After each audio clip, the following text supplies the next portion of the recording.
Gênesis. Capítulo 26. Naquela região houve uma época de falta de alimentos, como tinha acontecido antes, no tempo de Abraão. Por isso Isaque foi até a cidade de Gerar, onde vivia Abimeleque, o rei dos filisteus. Ali o Senhor Deus apareceu a Isaque e disse: Não vá para o Egito.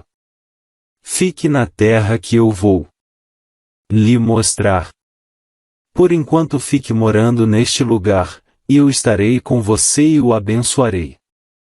Darei aos seus descendentes todas estas terras e assim cumprirei o juramento que fiz a Abraão, o seu pai. Farei com que os seus descendentes sejam tão numerosos quanto as estrelas do céu e lhes darei todas estas terras. Por meio dos seus descendentes eu abençoarei todas as nações do mundo. Pois Abraão me obedeceu e cumpriu as minhas ordens, os meus mandamentos, as minhas leis e os meus ensinamentos. Assim, Isaque ficou morando em Gerar. Quando os homens do lugar lhe fizeram perguntas sobre a sua mulher, ele disse que ela era a sua irmã. Rebeca era muito bonita, e Isaque tinha medo de dizer que ela era sua mulher, pois pensava que os homens do lugar o matariam para ficarem com ela. Isaque ficou ali muito tempo. Um dia Abimeleque, o rei dos filisteus, olhou por uma janela e viu Isaque acariciando Rebeca, a sua mulher. Então Abimeleque mandou chamar Isaque e perguntou: Ela é a sua mulher, não é verdade? Por que você disse que ela era sua irmã? É que eu pensei que me matariam se eu dissesse que ela era a minha mulher, e respondeu Isaque. Aí Abimeleque disse: Por que você nos fez isso? Um de nós poderia facilmente ter ido para cama com ela, e você teria feito com que a culpa caísse sobre nós. Então Abimeleque mandou a todo o seu povo o seguinte aviso: E se alguém tratar mal este homem, ou a sua mulher, será morto. Naquele ano Isaque fez plantações ali e colheu 100 vezes mais do que semeou, pois o Senhor Deus o abençoou. Ele foi enriquecendo cada vez mais e se tornou muito rico e poderoso.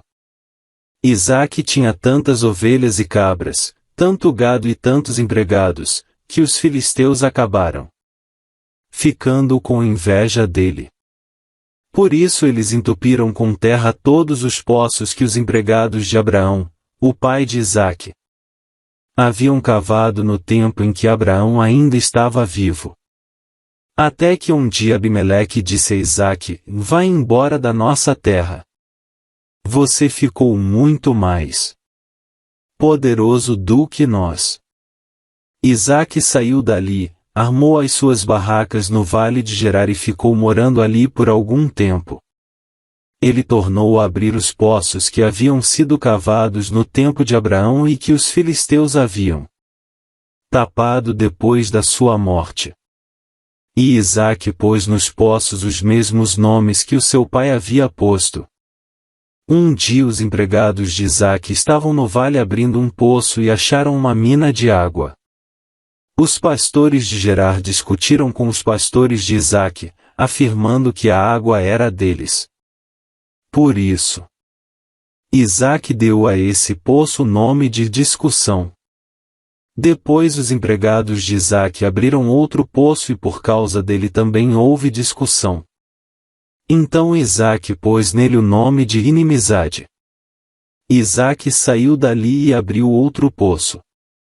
E, como não houve discussão por causa desse, ele o chamou de lugar espaçoso. Ele disse: E agora o Senhor Deus nos deu um lugar espaçoso para viver nesta terra, e aqui vamos ficar à vontade. Dali Isaque foi para Berseba. Naquela noite o Senhor apareceu a ele e disse: Eu sou o Deus de Abraão, o seu pai. Não tenha medo, pois eu estou com você. Por causa do meu servo Abraão, eu abençoarei você e farei com que os seus descendentes sejam muitos. Isaque construiu um altar ali e adorou a Deus, o Senhor. Ele armou as suas barracas naquele lugar, e ali os seus empregados cavaram outro poço. Certo dia Abimeleque saiu de Gerar e foi conversar com Isaque. Com ele foram o seu amigo Alzate e Ficol, o comandante do seu exército. Isaque perguntou: por que é que vocês vieram falar comigo, se têm ódio de mim e até me expulsaram da sua terra? Eles responderam: e agora nós sabemos que o Senhor Deus está com você e pensamos que deveríamos fazer um trato com você, selado com juramento. O trato é este: você não nos fará nenhum mal, assim como nós não fizemos nenhum mal a você.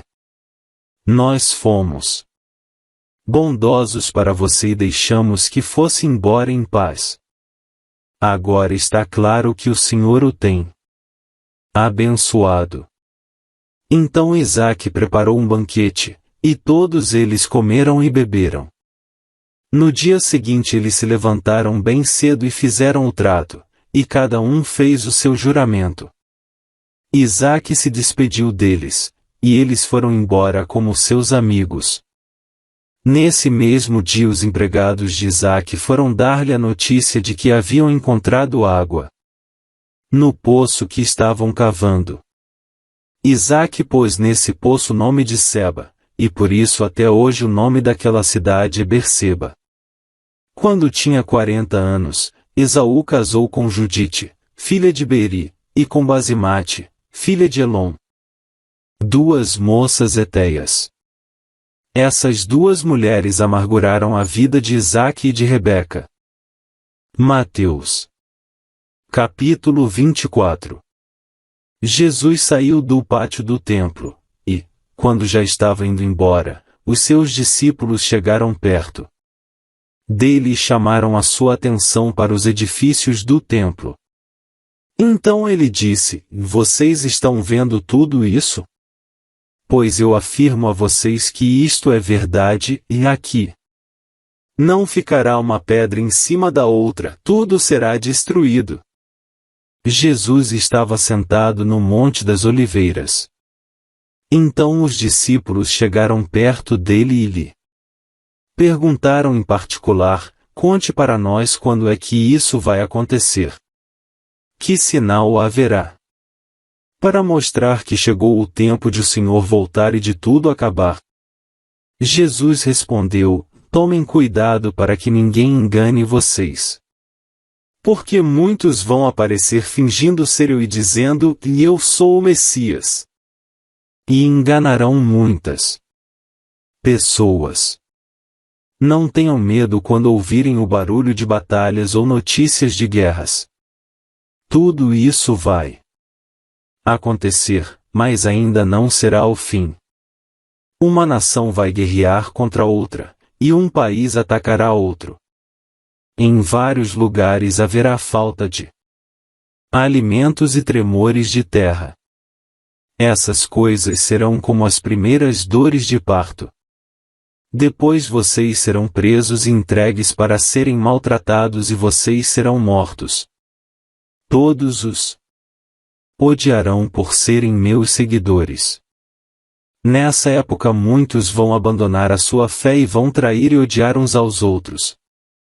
Então muitos falsos profetas aparecerão e enganarão muita gente. A maldade vai se espalhar tanto, que o amor de muitos esfriará. Mas quem ficar firme até o fim será salvo. E a boa notícia sobre o reino será anunciada no mundo inteiro como testemunho para toda a humanidade. Então virá o fim. E Jesus continuou: vocês verão no lugar santo o grande terror, de que falou o profeta Daniel. Que o leitor entenda o que isso quer dizer.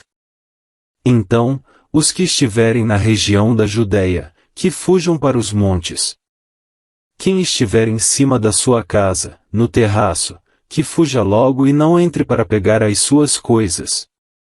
E quem estiver no campo, que não volte para casa a fim de buscar as suas roupas. Ai das mulheres grávidas e das mães com criancinhas naqueles dias!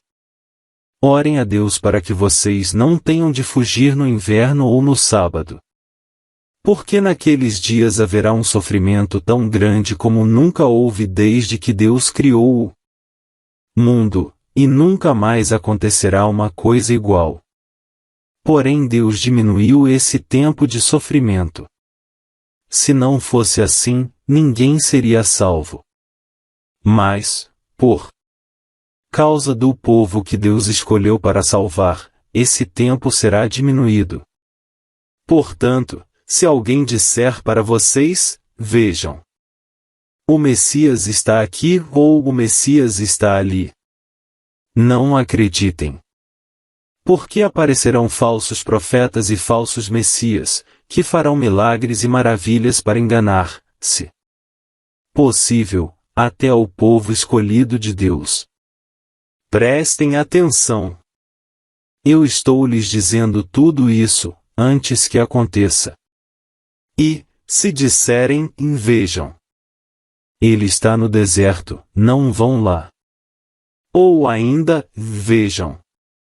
Ele está escondido. Aqui, não acreditem.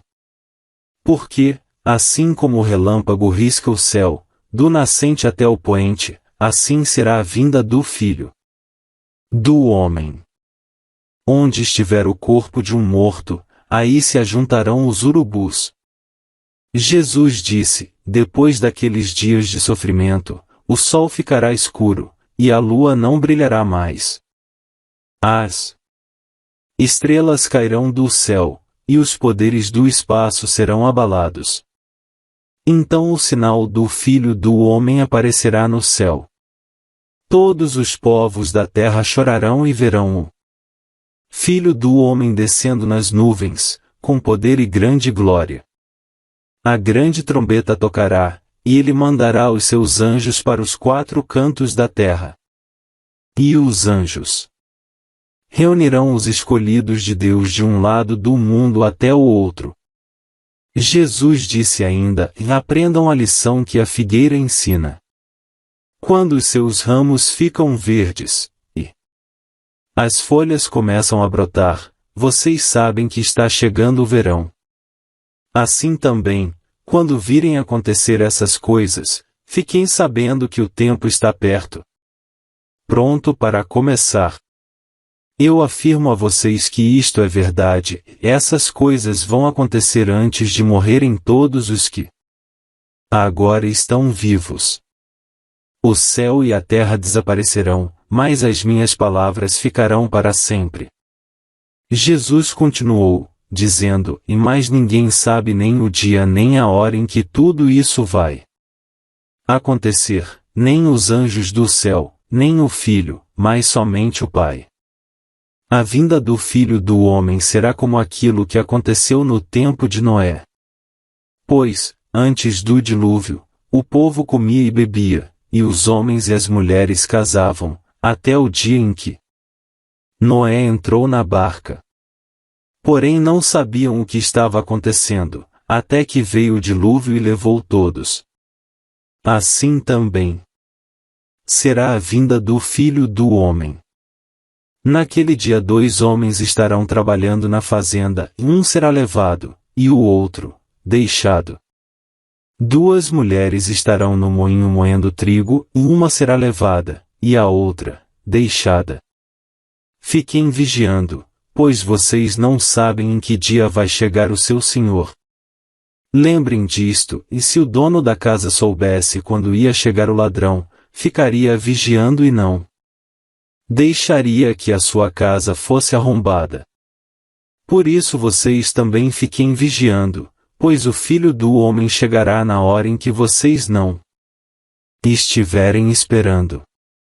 Jesus disse ainda, sabemos que é o empregado fiel e inteligente que o patrão encarrega de tomar conta dos outros empregados, para dar a eles os mantimentos no tempo certo. Feliz aquele empregado que estiver fazendo isso quando o patrão chegar. Eu afirmo a vocês que isto é verdade, o patrão vai colocá-lo como encarregado de toda a sua propriedade. Mas, se o empregado for mau, pensará assim: o meu patrão está demorando muito para voltar. Então começará a bater nos seus companheiros, e a comer, e a beber com os bêbados. E o patrão voltará no dia em que o empregado menos espera e na hora que ele não sabe. Aí o patrão mandará cortar o empregado em pedaços e o condenará a ir para o lugar aonde os hipócritas vão. Ali ele vai chorar e ranger os dentes de desespero.